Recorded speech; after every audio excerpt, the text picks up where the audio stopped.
Bonjour à tous et bienvenue dans Waldorado. Cette semaine, nous avons déposé nos valises dans le zoning des Hauts-Sarts à Herstal en province de Liège pour y découvrir la société MI12 spécialisée dans les jeux indoor et la réalité augmentée. Vous êtes prêts? C'est parti.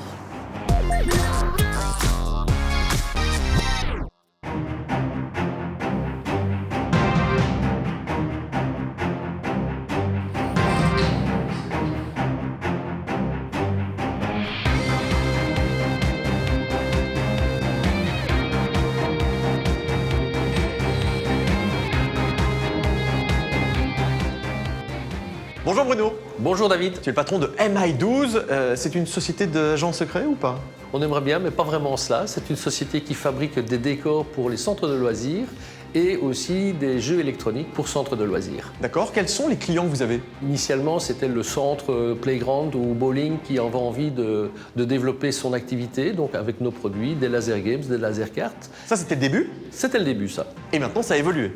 Ça évolue vite, ça évolue très vite dans notre secteur. Et maintenant, c'est plutôt des gestionnaires de shopping mall ou des propriétaires de shopping mall qui désirent de créer un centre de loisirs dans leur shop. Et donc, ils nous font appel à nous et on leur crée un centre de loisirs intégré, multi-activités. Vous créez tout l'espace de A à Z. On peut le créer de A à Z ou simplement on vient s'adosser avec nos produits. Les produits que vous avez chez MI12, c'est quoi?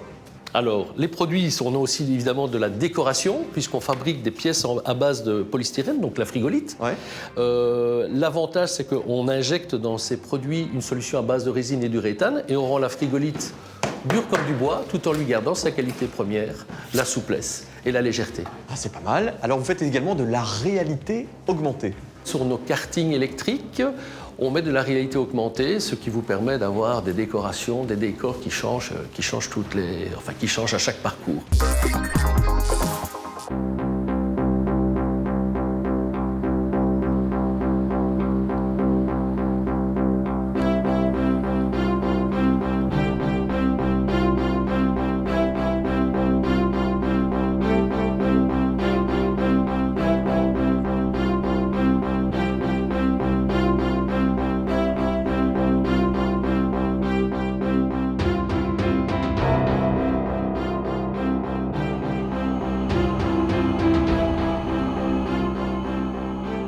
Bonjour Greg.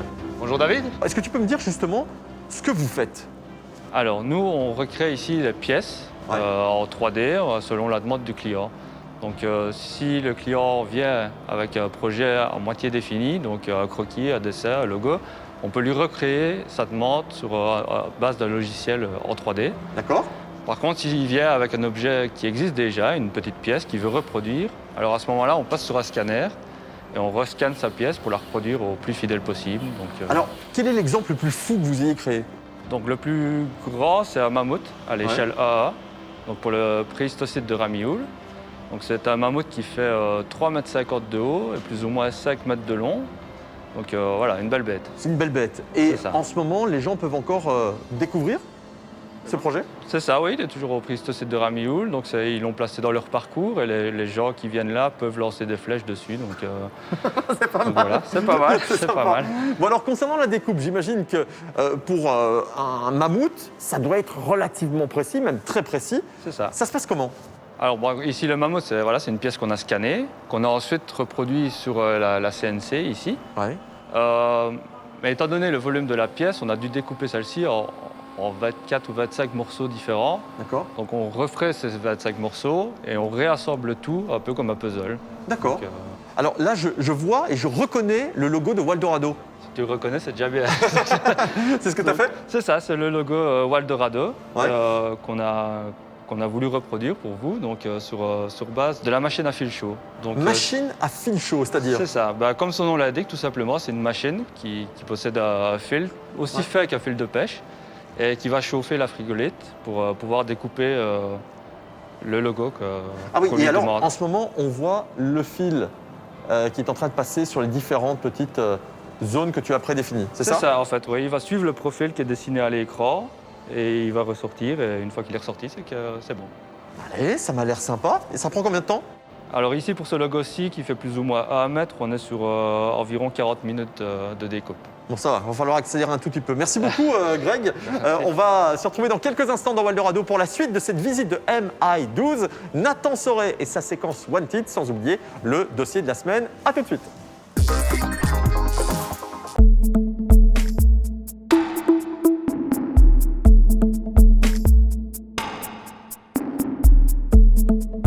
Bruno, chez MI12, s'il y a bien une activité qui cartonne, c'est le laser game, c'est ça? Oui, tout à fait. Ça, c'est notre cheval de bataille parce que c'est le plus ancien aussi au niveau produit. Et donc, il a évolué depuis 20 ans. Et alors, on a un petit plus par rapport à nos concurrents européens ou même mondiaux. C'est qu'on a décidé, il y a quelques années d'ici, de se passer des vestes. Lorsque vous faites un laser game, vous avez des vestes avec des capteurs électroniques. Nous, on a décidé de mettre toute la technologie électronique dans le fusil. Donc, par conséquent, ici, avec la crise sanitaire, mais c'était déjà l'idée du sanitaire, en fait, de l'hygiène, vous n'avez plus de veste, donc évidemment, plus de problèmes de transpiration. Lorsque vous avez un copain qui vient et qui vous donne la veste, évidemment, c'est pas toujours agréable. J'ai vu qu'il y avait le logo FN Herstal. Pourquoi? Oui. On a une licence avec le fabricant de la FN Herstal pour pouvoir utiliser leurs fusils. Donc nos fusils sont des vraies fausses copies du célèbre fusil d'assaut P90 de la FN Herstal. Alors vous mettez la technologie à l'intérieur et qu'est-ce qu'on retrouve à l'intérieur justement? Donc les coques arrivent vides et alors on met les cartes électroniques et on met le faisceau laser à l'intérieur. Donc voilà, ça c'est de la petite précision avec évidemment le programme électronique. D'accord. J'imagine que vous avez d'autres produits en jeu indoor. Oui, on essaie d'avoir maintenant une famille de produits, c'est important puisqu'on parle de multi-activités souvent dans les centres de loisirs. Et donc on a le laser kart. Alors on est en train de développer, je dirais, le petit frère ou le grand frère du laser kart qui sera la VR kart, donc avec réalité augmentée. Et alors on passe aussi maintenant sur un mini-golf blacklight interactif. Donc là, vous allez dans un mini-golf et vous allez avoir des scénographies qui vont se passer pendant que vous jouez au mini-golf. Ça donne le sourire, ça donne envie.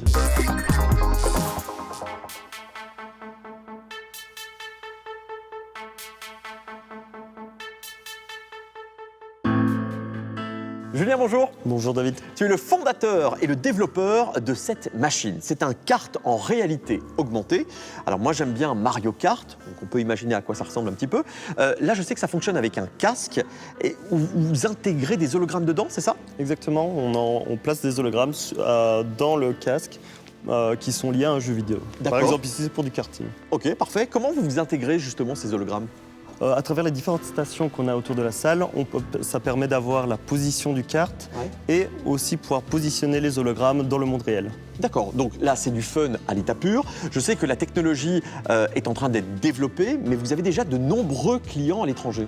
Exact, nous avons des clients en Chine, au Moyen-Orient, au Centre-Europe ou en Amérique. On est un peu partout. Vous avez des grosses collaborations également avec des géants de l'informatique, c'est vrai? Oui. Par exemple, on a Nvidia avec qui on travaille sur la partie streaming du flux vidéo du serveur vers les lunettes. Ouais.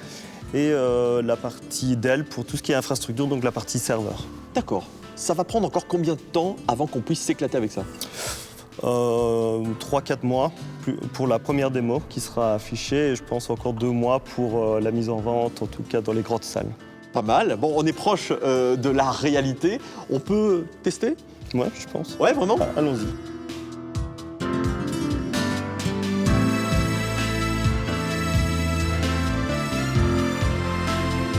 Merci. Wow. C'est bon, je suis prêt.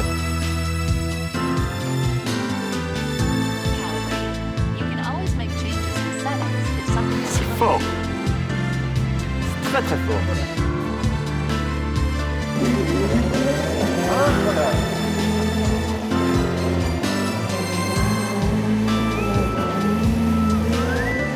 C'est du virtuel. Hey! Oh!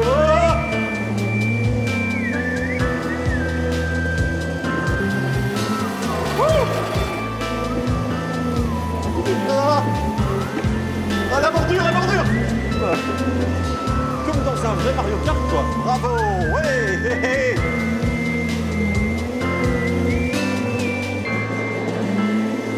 Hey, squelette!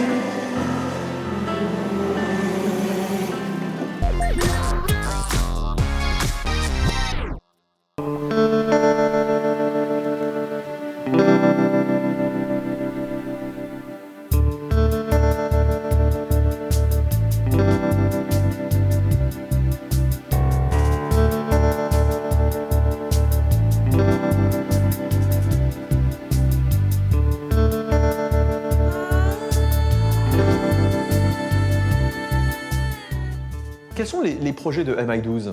Alors au niveau centre de loisirs, nous avons plusieurs grands projets en Europe, une quinzaine.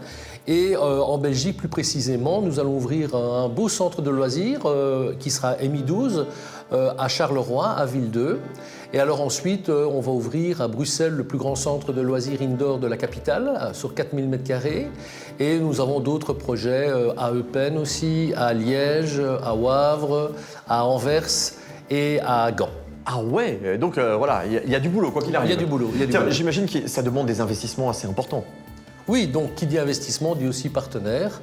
Et notamment pour Charleroi, le partenaire, c'est un partenaire Carolo, c'est Sambre Invest qui a cru tout de suite au projet, qui a compris la pertinence de centre de loisirs et puis du produit aussi au niveau de l'électronique et de la technologie. Donc Sambre Invest est devenu un de nos partenaires privilégiés. Est-ce que la crise qu'on subit en ce moment a eu un impact chez vous? Alors, elle a eu un impact, oui, puisque tous les centres de loisirs ont fermé, donc forcément nos clients se sont trouvés sans activité. Mais par contre, nous n'avons pas de clients, donc on a plus ou moins 95 à 100 clients répartis sur toute l'Europe, puisqu'on est à 85% à l'exportation. Et tous nos clients attendent plus que jamais la réouverture, donc ils ont la pêche et ils ont envie de... Ils attendent plus que de réouvrir et de recevoir leur clientèle. Tiens, MI12, en termes de chiffres, ça représente quoi? Ça représente 12 personnes à temps plein, un chiffre d'affaires de plus ou moins 1,5 million, un petit peu biaisé maintenant puisque les montages et les commandes ont été reportés sur 2021, mais donc ce n'est qu'un report, et plus ou moins 85 à 90% à l'exportation et une centaine de clients répartis principalement en Europe mais aussi en Asie. Allez, parfait, merci beaucoup pour cette belle rencontre, cette belle visite. Je te remercie. Et on se retrouve évidemment très vite dans Waldorado pour la découverte de nouvelles pépites wallonnes. À bientôt.